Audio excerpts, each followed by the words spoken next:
পাকিস্তানের বিপক্ষে 7 উইকেটে জয় পেয়েছে বাংলাদেশ।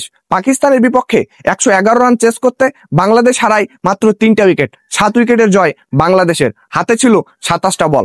বাংলাদেশের হয়ে ভালো ব্যাটিংটা করেন পারভেজ ইমন, 56 রান করে 39 বল খেলে। ঢাকা বিশ্ববিদ্যালয়ের তাহিদ হৃদয় 37 বলে 36 রান করেন। তাহিদ হৃদয়ের এরকম স্ট্রাইক রেট কিন্তু দরকার ছিল গতকাল, ধরে খেলার দরকার ছিল তাহিদ হৃদয়ের, এমনটাই খেলেছেন। আর শেষ দিকে জাকের আলী 10 বলে করলেন 15 ক্যামিও। জাকের আলীর ফিনিশিং এ বাংলাদেশ জয় পায়। তাসকিন মুস্তাফিজের আগুন ঝরা বোলিং। তাসকিন পান 3 উইকেট, মুস্তাফিজুর রহমান নেন 2 উইকেট। বিশেষ করে মুস্তাফিজুর রহমান 4 ওভার বল করে 6 রান খরচে তুলে নেন 2 উইকেট, যা বাংলাদেশি কোন বলারের সর্বোচ্চ টি-20 ক্রিকেটে। 4 ওভার বল করে 18টা ডট বল দিয়ে 6 রান খরচে মুস্তাফিজুর নেন 2 উইকেট। অনেকে বাংলাদেশের উইকেটের সমালোচনা করছে।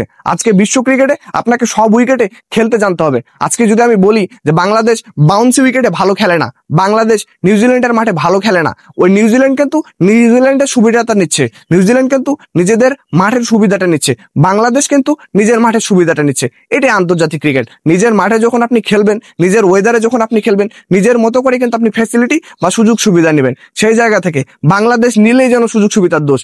তবে বাংলাদেশ যেরকম পিচে ক্রিকেটটা খেলছে, এরকম পিচে কিন্তু ক্রিকেট খেলতে আমি একমত না। কারণ এরকম পিচে ক্রিকেট খেললে আপনার ক্যারিয়ার কিন্তু ধ্বংস হয়ে যাবে। ক্রিকেটাররা ভালো পারফরমেন্স করতে পারবে না। এখানে আহামরি স্পিন হয়, এখানে আহামরি টার্ন হয়, ক্রিকেটাররা ভালো করে করতে পারবে না। ক্রিকেটের জন্য এমন উইকেট কিন্তু আদর্শ নয়। তারপরও হোম ফ্যাসিলিটি বা হোম সুযোগ সুবিধা নিয়ে ক্রিকেটাররা ভালো করবে। কোনো দেশ নিজের দিকে রেজাল্টটা টানতে চাইবে, এমনটাই তো হওয়া উচিত।